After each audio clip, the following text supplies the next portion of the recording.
Bonjour à toutes et à tous. Dans cette vidéo, nous allons revoir les règles de priorité dans les calculs. Et tout d'abord, sachez que vous pouvez trouver une vidéo similaire dans le niveau 4e, et en cas de difficulté, ça vous permet de reprendre les bases. Je commencerai par vous rappeler rapidement ces règles de priorité. Chaque règle sera illustrée par un exemple, et enfin, je vous proposerai 2 calculs à chercher par vous-même, calculs que je corrigerai ensuite. Pour commencer, rappelez-vous que les calculs entre parenthèses sont prioritaires. Par exemple, pour 4 facteurs de moins 2, moins 8, il faut commencer par calculer moins 2, moins 8, ce qui fait moins 10. Et j'en profite pour vous rappeler qu'ici, entre le 4 et la parenthèse, il s'agit d'une multiplication.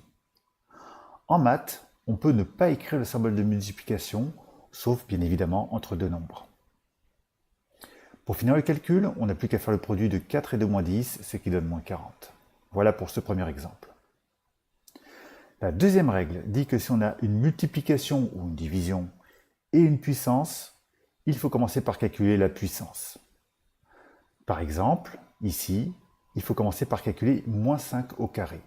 Et à cette occasion, je vous rappelle la différence du calcul de moins 5 au carré avec et sans parenthèse. Avec parenthèse, cela fait moins 5 fois moins 5, ce qui fait plus 25. Tandis que sans les parenthèses, le carré ne s'applique pas au moins pour des raisons de priorité. Donc ça fait moins 5 fois 5, ce qui donne moins 25.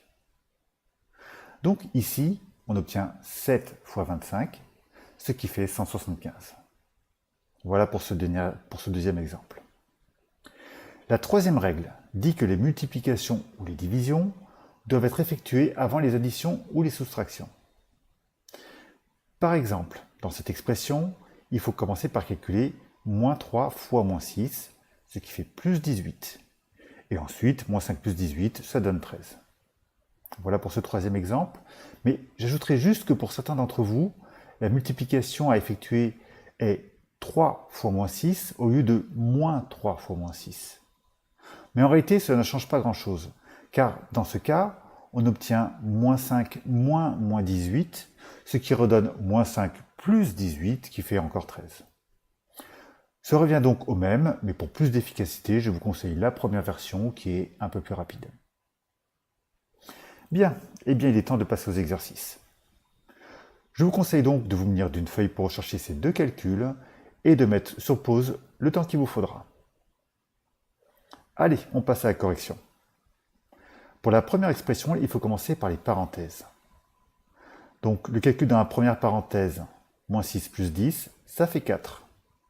Et dans la deuxième, on commence par la multiplication, ce qui fait 2 moins 8.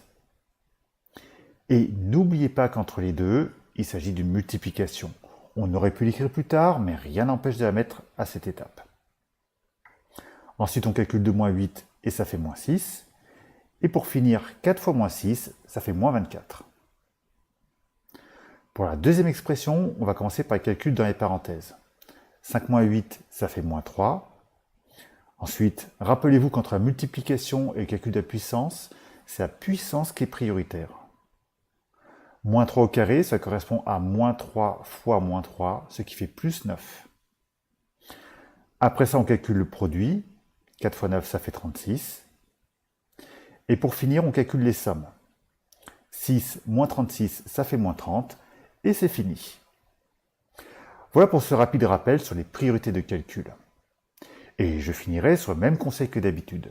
Entraînez-vous, faites-en régulièrement. Plus on s'entraîne, plus c'est facile, mais attention, parce que l'inverse est aussi vrai.